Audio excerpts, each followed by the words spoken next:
ബിസ്മില്ലാഹിർ റഹ്മാനിർ റഹീം അൽഹംദുലില്ലാഹി റബ്ബിൽ ആലമീൻ വസ്സലാത്തു വസ്സലാമു അലാ സയ്യിദിൽ മുർസലീൻ വഅലാ ആലിഹി വസഹ്ബിഹി അജ്മഈൻ വബഅദ്. പ്രിയമുള്ളവരെ, ജർമ്മൻ ഓറിയന്റലിസ്റ്റ് ആയിരുന്ന 2003 മരണപ്പെട്ട ആൻ മേരി ഷിമ്മലിന്റെ പുസ്തകത്തിലാണല്ലോ നമ്മളുള്ളത്. അപ്പോൾ നമ്മൾ അതിന്റെ ടൈറ്റിലിലൂടെ പോകുമ്പോൾ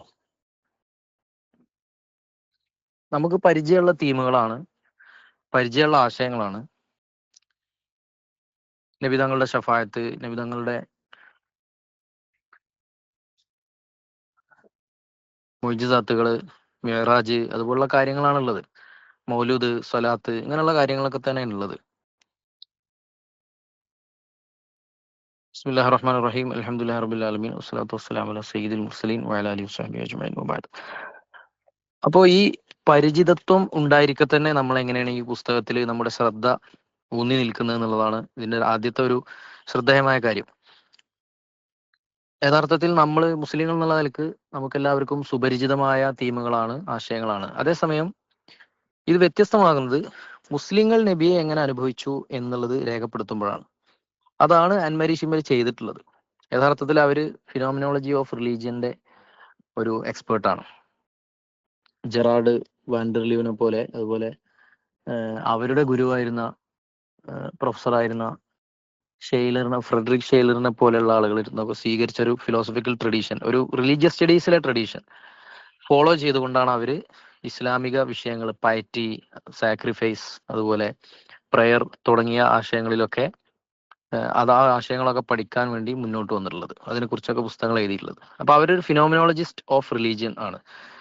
മത പഠനങ്ങളിൽ റിലീജിയസ് സ്റ്റഡീസിലെ ഒരു പ്രധാന ഏരിയയാണ് ഫിനോമിനോളജി. അതായത് റിഡക്ഷനിസത്തിൽ നിന്ന് മാറി ഇപ്പോൾ മതങ്ങളെ മനസ്സിലാക്കാൻ സോഷ്യോളജി, ആന്ത്രപ്പോളജി, അതുപോലെ സൈക്കോ അനാലിസിസ് തുടങ്ങിയ തീമുകളൊക്കെ ഉപയോഗിച്ചിട്ടാണ് മതങ്ങളെ അപ്രോച്ച് ചെയ്യാൻ വേണ്ടി ശ്രമിക്കുക. അപ്പൊ അങ്ങനെ ബാഹ്യമായ ഒരു മാർഗങ്ങളും സ്വീകരിക്കാതെ let the believers talk about themselves, വിശ്വാസികൾ അവരുടെ കാര്യങ്ങളെ കുറിച്ച് വിശ്വാസികൾ തന്നെ പറയട്ടെ, എന്നിട്ട് അവരെ കൊണ്ട് സംസാരിപ്പിക്കുകയും അത് ഡിസ്ക്രൈബ് ചെയ്യുകയും അത് കൃത്യമായിട്ട് ഡിസ്ക്രിപ്റ്റീവ് ആയിട്ട് അതിനെ എഴുതി വെക്കുകയും ഏതെല്ലാം ടൈപ്പുകളിലാണ്, ടൈപ്പോളജി എന്ന് പറയും, ഏതെല്ലാം പിന്നെ സാക്രിഫൈസ് ആണെങ്കിലും പ്രയേഴ്സ് ആണെങ്കിലും പ്രാക്ടീസ് ആണെങ്കിലും ഒക്കെ അതിൻ്റെയൊക്കെ ഏതെല്ലാം ടൈപ്പുകളാണ് വ്യത്യസ്ത മതങ്ങളിൽ ഉള്ളത് എന്ന് മനസ്സിലാക്കുകയും എന്നിട്ട് അവരെ കൊണ്ട് അവരിൽ നിന്നും കേൾക്കുന്ന ഒരു രീതി, അതിനാണ് ഫിനോമിനോളജി എന്ന് പറയാം.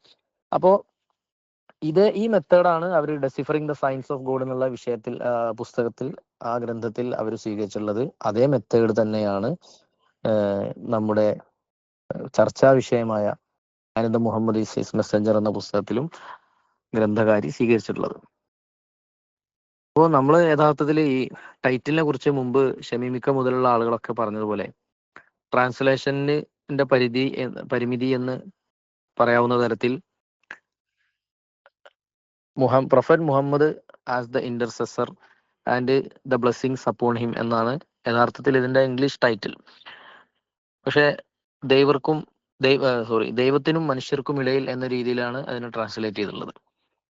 അപ്പൊ നമ്മൾ ആദ്യം ഈ ടൈറ്റിൽ കാണുമ്പോൾ ദൈവത്തിന്റെയും അള്ളാഹുവിന്റെയും പ്രബോധിതരായ മക്കയിലുണ്ടായിരുന്ന, മദീനയിലുണ്ടായിരുന്ന ആളുകൾക്കിടയിലും നബി അനുഭവിച്ചിട്ടുള്ള ഒരു ഇന്ററാക്ഷൻ ഉണ്ട്, ആ ഒരു സമ്മർദ്ദവും ഉണ്ട്.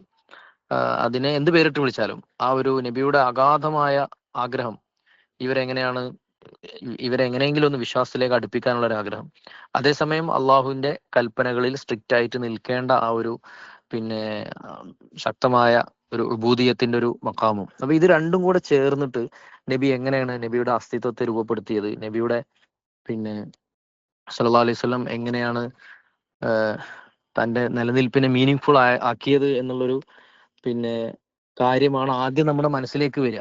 പക്ഷെ അതേസമയം നമ്മൾ ചാപ്റ്ററിന്റെ ഉള്ളിലേക്ക് കടക്കുമ്പോൾ ഷഫായത്ത് എന്നുള്ളതാണ് ഏറ്റവും പ്രധാനപ്പെട്ട ഒരു തീം, ആൻ മേരി ഷിമ്മൽ കൈകാര്യം ചെയ്യുന്ന ഒരു തീം, അതുപോലെ സ്വലാത്തും.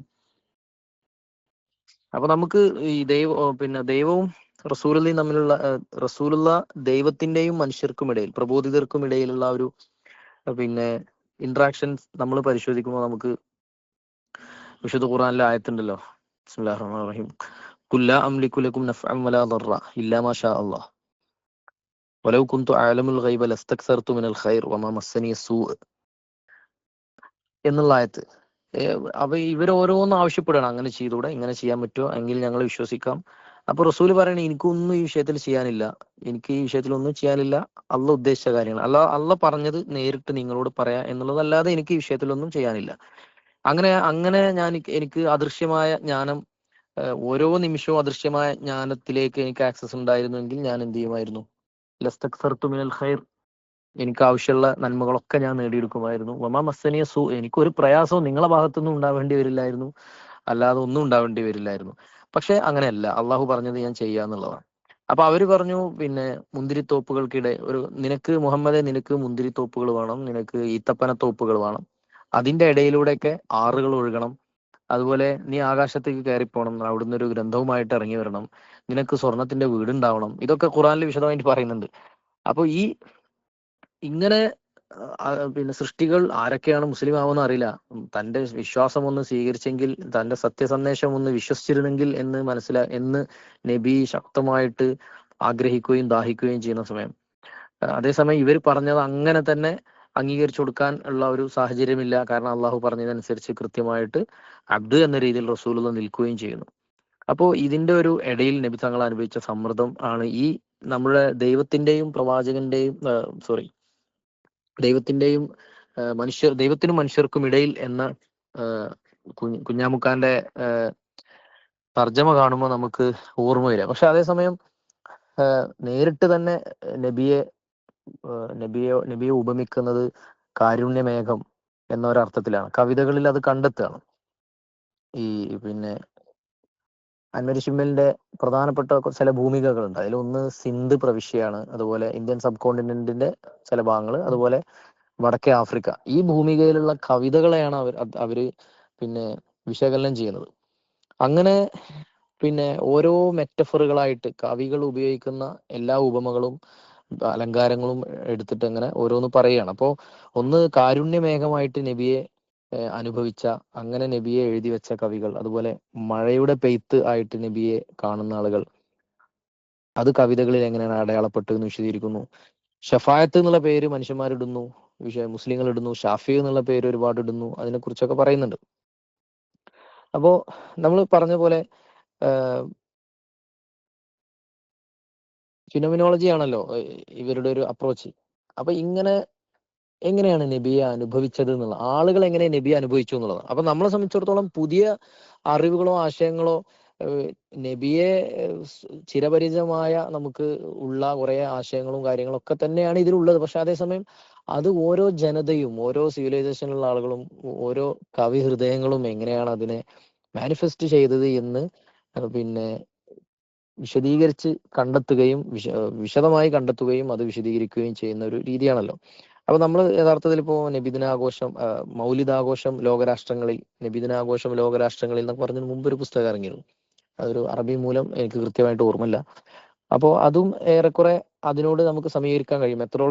മെത്തറോളജിക്കലി സ്ട്രോങ് അല്ലെങ്കിലും സമാനമായ പുസ്തകങ്ങളോട് മനുഷ്യന്മാരെല്ലാവരും നബിയെ ആഘോഷിക്കുക, നബിയെ പറയാ, നബിക്ക് വേണ്ടി കവിതകൾ എഴുതുക, അപദാനങ്ങൾ ചെയ്തുകൊണ്ടിരിക്കുക എന്നുള്ളത് ഏതെങ്കിലും കൾച്ചറിലോ ഏതെങ്കിലും സിവിലൈസേഷനിലോ ഒതുങ്ങുന്നതല്ല എന്നുള്ളതും, അതൊരു യൂണിവേഴ്സൽ ആയിട്ടുള്ള പിന്നെ ഒരു പ്രതിഭാസമാണെന്നും, ലോകത്തുള്ള മിക്ക ആളുകളും നബിയുടെ സ്നേഹം പല രീതിയിൽ മാനിഫെസ്റ്റ് ചെയ്തുകൊണ്ടിരിക്കുന്നുണ്ട് എന്നതും കൂടെ ഈ ഫിനോമിനോളജിക്കൽ അപ്രോച്ച് ഉപയോഗിച്ചിട്ട് ഈ വിഷയത്തെ സമീപിക്കുമ്പോൾ തെളിയിക്കപ്പെടുക എന്നുള്ളൊരു സംഭവം കൂടി അവിടെ ഉണ്ട്. അപ്പൊ ഹദീസിലൊക്കെ ഇപ്പോ ലാജിത്തമി ഉമ്മത്തി അലൽ ഖത്ത എന്നൊക്കെ ഉണ്ടല്ലോ, ഒരു പ്രത്യേക ഖത്തയിന്റെ മേലിൽ എന്റെ ഉമ്മത്ത് ഒരുമിച്ച് കൂടൂല. അപ്പൊ അതും കൂടി അവിടെ നമുക്ക് മനസ്സിലാകാം. ഒരുപാട് കവികൾ ഇതിൽ ക്യാരക്ടറൈസ് ചെയ്യപ്പെടുന്നുണ്ട്. ഒരുപാട് പിന്നെ പല പല ഭാഷകളിൽ നിന്നുള്ള കവിതകൾ, Sindhi, Punjabi, Turkish, African, Urdu, Swahili, ഇങ്ങനെയൊക്കെയുള്ള പിന്നെ ആഫ്രിക്ക, പിന്നെ സ്വാഹിലി ആ പ്രദേശങ്ങൾ, അതുപോലെ ടർക്കിഷ്. നമ്മുടെ അൻവരി ഷിമ്മല് ടർക്കിഷും പേർഷ്യനും അറബിയും സിന്ധിയും ഒക്കെ മനസ്സിലാക്കിയവരായിരുന്നു എന്നുള്ളത് നമ്മൾ അറിയുമ്പോഴാണ് നമുക്ക് ഇതിന്റെ കുറച്ചും കൂടെ ആധികാരികത നമ്മളെ മനസ്സിലേക്ക് വരുന്നത്. ഒരുപാട് കവികൾ ഇതിലൂടെ ഈ ഒരു അധ്യായത്തിൽ പരാമർശിക്കപ്പെട്ടു പോകുന്നു. റൂമി, ജാമി, ഷാ അബ്ദുൽ ലത്തീഫ്, ഗാലിബ്, മീർ തഖി മീർ, സുൽത്താൻ ഖായിത്തബായി, മംലൂക്ക് സുൽത്താനായിരുന്ന ഖായിത്തബായി, അതുപോലെ മിഡീവൽ ടർക്കിഷ് കവിയായിരുന്ന യൂനുസ് എംറെ, ഇങ്ങനെയുള്ള ആളുകളൊക്കെ പിന്നെ ഇതിൽ പരാമർശിക്കപ്പെട്ടു പോകുന്നതായിട്ട് നമുക്ക് കാണാൻ കഴിയും. എത്രത്തോളം എന്ന് വെച്ചാല് ഹിന്ദു ഒരു നാടോടി കവിയായിരുന്ന ഭായ് അസൂറാം അദ്ദേഹം നബിതങ്ങളെ കുറിച്ച് പറഞ്ഞതായിട്ട് പിന്നെ ഇതിൽ ഒരു കവിതയിൽ പരാമർശിച്ചതായിട്ട് ഇതിൽ കാണിച്ചിട്ടുണ്ട്. അൻവർ ശിമല് പറയുന്നുണ്ട്. അങ്ങനെ എങ്ങനെയാണ് കവി ഹൃദയങ്ങൾ നബിതങ്ങളെ അനുഭവിച്ചത്? കവിതയാണ് എന്നുള്ളതും കൂടെ നമ്മൾ മനസ്സിലാക്കണേ. രണ്ട് സോഴ്സുകളാണ്, രണ്ട് ഭൂമികകൾ എന്ന് നമ്മൾ നേരത്തെ പറഞ്ഞതുപോലെ രണ്ട് സോഴ്സുകളിൽ നിന്നാണ് നബിയുടെ മാനിഫെസ്റ്റേഷൻ, നബി സല്ലല്ലാഹു അലൈഹി വസല്ലം തങ്ങളെ മനുഷ്യന്മാരെ എങ്ങനെ എക്സ്പീരിയൻസ് ചെയ്തു എന്നതിന്റെ മാനിഫെസ്റ്റേഷൻ അവർ കണ്ടെത്തുന്നത്. ഈ രണ്ട് സോഴ്സുകളിൽ ഒന്ന് കവിതയും ഒന്ന് സ്വലാത്തുമാണ്. അപ്പോ കവിതയുടെ ഏറ്റവും കേന്ദ്ര പ്രമേയം എന്ന് പറയുന്നത് ഷഫായത്ത് എന്നുള്ളതുമാണ്. ഷഫായത്തിന്റെ വിഷയത്തിലേക്ക് നമുക്ക് കൂടുതൽ വരാം. അപ്പോ ഷഫായത്ത് നബി ആഖിറത്തിൽ പരലോകത്ത് വെച്ചുകൊണ്ട് മനുഷ്യന്മാർക്ക് എല്ലാവർക്കും ഇന്റർസെഷൻ ചെയ്യും, ഷഫായത്ത് ചെയ്യും, അതൊരു കാരുണ്യ വർഷമാണ് എന്ന് നിരവധി കവികൾ പറയുന്നു. കൈഫി, ഉറുദു കവിയായ കൈഫിയുടെ ഒരു പ്രയോഗം, ഒരു വരി അവരുദ്ധരിക്കുന്നുണ്ട്. കൈഫി പറയാണ്, കൈഫി എന്തിനാണ് താൻ അന്ത്യനാളിനെ ഭയപ്പെടുന്നത്? കൈഫി താൻ എന്തിനാണ് അന്ത്യനാളിനെ ഭയപ്പെടുന്നത്? അള്ളാഹുവിന്റെ റസൂലിന്റെ ഷഫായത്ത് ഉണ്ടാവുമല്ലോ എന്നാണ് പറയുന്നത്. അതുപോലെ ഏറ്റവും ജനകീയനായ ആധുനിക ഉറുദു കവി മുഹ്സിൻ കക്കോരവിയെ ഇതിൽ പരാമർശിക്കുന്നുണ്ട്. അങ്ങനെ ഒരുപാട് ഇതിൽ പരാമർശിക്കുന്നുണ്ട്. അപ്പോ ഷഫായത്തിന്റെ പ്രാധാന്യം ഉണർത്തുന്ന രീതിയിലുള്ള നിരന്തരമായ ഒരു ആശയത്തിന്റെ ഒഴുക്ക് നമുക്കിതിൽ കാണാൻ കഴിയും. പിന്നെ ഈ സ്വലാത്ത് ചെല്ലുന്ന സമയത്ത് ഷഫായത്തിനെ കുറിച്ച് തന്നെ നമ്മൾ മനസ്സിലാക്കുമ്പോൾ നമ്മളിപ്പോ സാൽവിഫിക് എക്സ്ക്ലൂസിവിറ്റി എന്ന് പറയും. നമ്മള് ഫിർഖത്തുൻ നാജിയുടെ ഒരു ഹദീസ് ഉണ്ടല്ലോ, എല്ലാവരും എൻ്റെ ഉമ്മത്ത് 73 വിഭാഗങ്ങളാവും, അപ്പോ കുല്ലുഹ ഫിന്നാർ, അവരെല്ലാവരും നരകത്തിലായിരിക്കും, ഇല്ല വാഹിദ, ഒരു വിഭാഗം ഒഴികെ എന്ന് പറയുന്ന ഫിർഖത്തുൻ നാജിയയുടെ ഹദീസ് ഉണ്ട്. അപ്പോൾ ഇത് വെച്ചിട്ട് പണ്ഡിതന്മാരൊക്കെ ആരാണ് ഈ നരകത്തിലുള്ളവർ, ആരാണ് സ്വർഗത്തിലുള്ളവർ എന്നുള്ള വിശദീകരണം നടത്തുന്നുണ്ട്. ഒരുപാട് ആളുകൾ നടത്തിയിട്ടുണ്ട്, ഒരുപാട് ഡിസ്കഷൻസ്, ഒരുപാട് കമന്ററികൾ ഈ വിഷയത്തിൽ, ഷറഹുകളൊക്കെ വന്നിട്ടുണ്ട്. അപ്പോ യഥാർത്ഥത്തിൽ അപ്പൊ അവിടെ വിശദീകരിക്കുന്നത് ഫിർഖ നാജിയ എന്നുള്ളതുകൊണ്ട് ഉദ്ദേശിച്ചത് ഹിസാബ് ഇല്ലാതെ സ്വർഗത്തിൽ പോകുന്നവരെ കുറിച്ചാണ് പറഞ്ഞത്. അങ്ങനെ വിശദീകരണം ഉണ്ട്. അതുപോലെ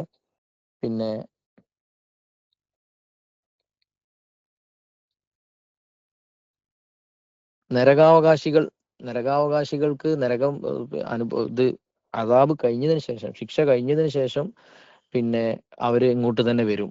ശാശ്വതമായി കിടക്കുന്ന ആളുകൾ ശാശ്വതമായിട്ട് ഇവരൊന്നും കടക്കൂല. അപ്പൊ ഈ ഒരു വിഭാഗം സ്വർഗത്തിലേക്ക് പോയി കഴിഞ്ഞാൽ ബാക്കിയുള്ളവർ നരകത്തിൽ കടന്നു കഴിഞ്ഞാൽ പിന്നെ അവർ ശാശ്വതമായിട്ട് അതിൽ കടക്കൂല. 72 വിഭാഗവും നരകത്തിൽ എന്ന് പറയുമ്പോൾ ശാശ്വതമായിട്ട് അവരുണ്ടാവില്ല, ശിക്ഷ കഴിഞ്ഞ് അവർ തിരിച്ചു വരും എന്നാണ് ഉദ്ദേശം എന്നുണ്ട്. അങ്ങനെ ഒരുപാട് വിശദീകരണങ്ങളുണ്ട്. അപ്പോൾ അവിടെ ഈ ജനാർദ്ദൻ ബ്രൗൺ ഈ അടുത്ത് എഴുതിയുള്ള ഒരു ആർട്ടിക്കിൾ, 2-3 വർഷം മുമ്പ് എഴുതിയ ഒരു ആർട്ടിക്കിളിൽ ഈ ഫിർഖത്തുൻ നാജിയുമായി ബന്ധപ്പെട്ട് വന്ന the fate of non Muslims, മുസ്ലിങ്ങളല്ലാത്തവരുടെ അൾട്ടിമേറ്റ് ഡെസ്റ്റിനി എന്താവും, ആഖിറത്തിൽ എന്താവും എന്നുള്ളതിനെ കുറിച്ച് വിശദീകരണമാണ്. ഇപ്പോൾ നമ്മൾ പറയാലോ, ഗാന്ധിജി സ്വർഗത്തിലാണോ, അല്ലെങ്കിൽ നല്ല മനുഷ്യന്മാരായ മുസ്ലിങ്ങൾ സ്വർഗത്തിലാണോ തുടങ്ങിയ സംസാരങ്ങൾ കുറെ വരുന്നുണ്ടല്ലോ.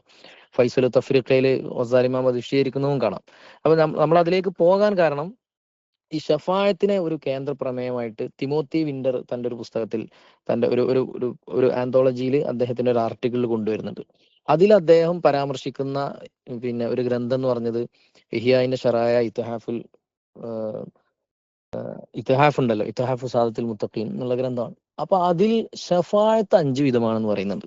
അതിൽ ഒന്ന് ഇറാഹത്തു മിൻ ഹൗലിൽ മൗഖിഫ്, അതായത് നമ്മൾ മഹ്ശറിൽ ഇങ്ങനെ നിൽക്കുമ്പോൾ കൊടും ചൂടും ഭയവിഹ്വലതയും ഒക്കെ താങ്ങാനാവാതെ പല നബിമാരിലേക്കും പോയി അവസാനം റസൂലുള്ളാഹി സ്വല്ലല്ലാഹു അലൈഹി വസല്ലം തങ്ങളുടെ അടുത്ത് എത്തി റസൂലുള്ള ഷഫായത്ത് ചെയ്ത് ആ താൽക്കാലികമായ ഭീകരതയിൽ നിന്ന് രക്ഷപ്പെട്ട് പെട്ടെന്ന് തന്നെ വിചാരണ തുടങ്ങാനുള്ള ഒരു നടപടി ആവാൻ വേണ്ടി മനുഷ്യന്മാർക്ക് വേണ്ടി അള്ളാഹുവിന്റെ റസൂൽ ഷഫായത്ത് ചെയ്യുന്നുണ്ട്. ഇതാണ് ഒന്നാമത്തെ ഷഫായത്ത്. രണ്ടാമത്തെ ഷഫായത്ത് ഹിസാബില്ലാതെ, വിചാരണ ഇല്ലാതെ നേരിട്ട് സ്വർഗത്തിലേക്ക് കുറച്ച് ആളുകളെ വിടാനുള്ള പ്രിവിലേജ് അള്ളാഹുവിന്റെ കാരുണ്യവർഷമായ റസൂലിന് അള്ളാഹു കൊടുക്കുന്നു. മൂന്നാമത്തെ ഷഫായത്ത് എന്ന് പറഞ്ഞാൽ നരകശിക്ഷ അർഹിച്ച ആളുകൾക്ക് നരകശിക്ഷയിൽ നിന്ന് മോചനം കൊടുക്കാൻ, നരകത്തിലേക്ക് പോകാതെ അവരെ അതിൽ നിന്ന് രക്ഷപ്പെടുത്താനുള്ള ഒരു അവസരം കൊടുക്കുക എന്നുള്ളതാണ്. നാലാമത്തെ ഷഫായത്ത് എന്ന് പറഞ്ഞാൽ നരകത്തിൽ ഓൾറെഡി പെട്ടുപോയ ആളുകൾ അവരെ തിരിച്ചു കൊണ്ടുവരാനുള്ളതാണ്. ഇഖ്റാജ് മിനൻ നാറാണ്. 5-മത്തെ ഷഫാത്ത് എന്ന് പറഞ്ഞാൽ റഫ്ഉ ദർജാത്തിനുള്ളതാണ്. ഇതിനൊക്കെ ഉള്ള അവസരം അള്ളാഹുവിന്റെ റസൂലിന് അള്ളാഹു നൽകുമെന്നും പിന്നെ അതൊക്കെ പിന്നെ റസൂൽ സല്ലല്ലാഹു അലൈഹി വസല്ലം ഉപയോഗിക്കുമെന്നും ഹദീസുകൾ സഹിതം മുൻനിർത്തിയിട്ട് ഇത്ഹാഫിൽ പറയാണ്. 5-മത്തെ റഫ്ഉ ദർജാത്ത് എന്ന് പറയുമ്പോൾ പിന്നെ ഓൾറെഡി സ്വർഗത്തിലുള്ള ആളുകൾക്ക് അവരുടെ ദർജ കൂട്ടാനുള്ളതാണ്. അപ്പോ പിന്നെ 6-മത്തത് വരുന്നത് ഇതിലേറെ കൗതുകരമാണ്. 6-മത്തത് ഖാലി ഇയാളൊക്കെ കൂട്ടിച്ചേർക്കുന്നത് പിന്നെ അബൂ താലിബിന് വേണ്ടി എക്സ്ക്ലൂസീവായിട്ട്, തന്റെ പിതൃവ്യനായ അബൂ താലിബിന് വേണ്ടി എക്സ്ക്ലൂസീവായിട്ട് നബി സല്ലല്ലാഹു അലൈഹി വസല്ലം തങ്ങൾ ചെയ്യുന്ന ഷഫായത്താണ്.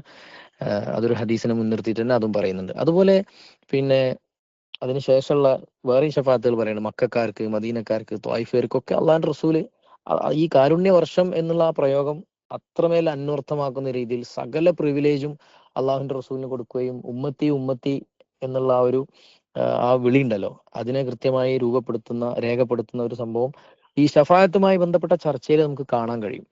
അപ്പോ ആ ഒരു രീതിയിൽ തന്നെയാണ് അതിനെ കവികൾ, അതുകൊണ്ടാണ് കൈഫിയൊക്കെ പറയുന്നത് എന്തിനാണ് ഞാൻ അന്ത്യനാളിനെ ഭയപ്പെടുന്നത് എന്നുള്ളത്. അപ്പൊ അതൊരു പിന്നെ എന്താ പറയാ, അതൊരു പ്രതീക്ഷയുടെ വർത്താനം മാത്രമാണ്. അത് നമ്മൾക്ക് ഒഴിവ് കഴിവുകൾക്കുള്ള മറ്റോ വർത്താനമല്ല. അപ്പൊ അവിടെ ഷഫായത്ത് ആർക്കൊക്കെ കിട്ടും? അപ്പൊ എല്ലാ ഉമ്മത്തുകൾക്കും ഈ ഇസ്ലാമിക പിന്നെ നബിയുടെ ഉമ്മത്തിൽപ്പെട്ട എല്ലാ അവാന്തര വിഭാഗങ്ങൾക്കും അത് കിട്ടും, പിന്നെ കിട്ടാൻ സാധ്യതയുണ്ട് എന്നുള്ള ചർച്ചകളൊക്കെ നമുക്ക് കാണാം. അപ്പോ അതിനുള്ള അർഹത എന്തായിരിക്കും? സലാമത്തുൽ ഖൽബായിരിക്കും.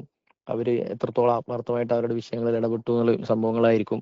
അതുകൊണ്ട് നമ്മൾ ഈ ഷഫായത്തിന് വേണ്ടി എന്നും പ്രാർത്ഥിക്കുന്നു. അല്ലാതെ ആർക്കൊക്കെ കിട്ടും ആർക്കൊക്കെ കിട്ടൂല എന്ന് പറയാനുള്ള അവകാശമോ അറിവോ ഒന്നും നമുക്കില്ല.